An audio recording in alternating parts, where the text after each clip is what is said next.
Good evening. It's Chris from CRA Diecast here. Thanks for joining me tonight. Just want to say a quick thank you to a couple of new subscribers, Mark Robinson and David Harpour. Thanks for subscribing to my channel. I appreciate it so much. The other day I did a video on the Australian Ford Ltd. So I thought today I would do one on their competitor in Australia, the General Motors Holdens. So basically they only had two series of cars, a Holden Special and a Holden Premier up until 1967. Then in 1968 they introduced a new HK series of cars which came in four models, which started as a Belmont, a Kingswood, a Premier, and then this car you see in front of you, the Holden Brougham. It was available on a 111-inch wheelbase and had a 5-litre or 307 cubic inch V8, and it was built to compete with Ford's, at the time, Fairlane. So I do have a model of it here just for you guys to have a look.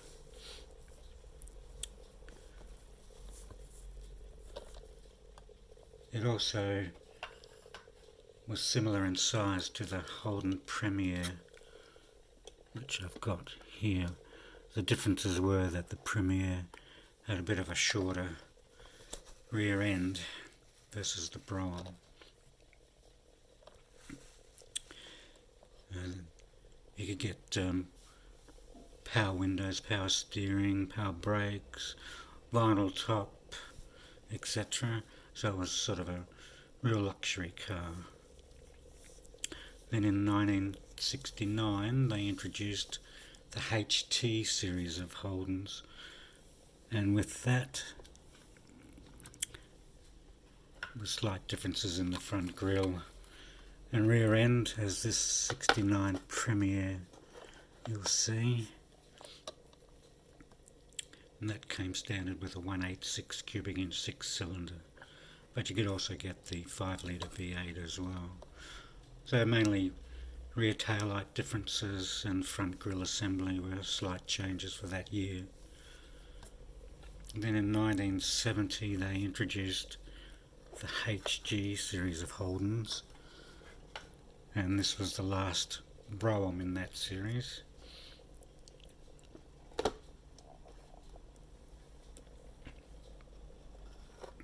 And it certainly looks nice in this burgundy colour. Just slide it over. And then in 1971 they introduced a new series of cars called the HQ, and that had 4 different models in that variation. And to compete with Ford they introduced a new HQ Statesman DeVille, and that was built on a 114-inch wheelbase. So you can see, certainly better looking than the Brougham, basically based on a Opel from Germany with slight changes for the Australian conditions. That came with a 308 cubic inch V8, and that was rated at 240 horsepower, or you could opt up to a 350 Chev V8 which had 275 brake horsepower. And that model ran for 3 years, and then in 1974 when the HJ series came out they introduced this car which had slight differences in the front grille, different tail lights, same engine, transmission,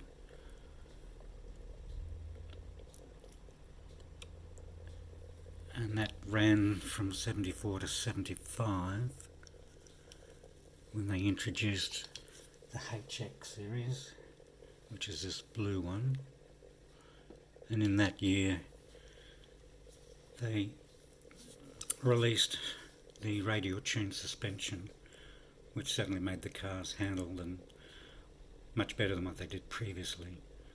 And they also released an upper level car called the Statesman Caprice, which had, full leather interior, all electric toys, four-wheel disc brakes, etc. And then for the final year, in 1977, they had the WB series of Statesmans and Caprices, which was, this one here is the DeVille, which they just shuffled the grille around and rear tail light changes. Same basic equipment. And then after that was the end of that sort of shape, and they continued with another series, which I'll do in a later video. So thanks for watching, and hope you find this enjoyable. Bye for now.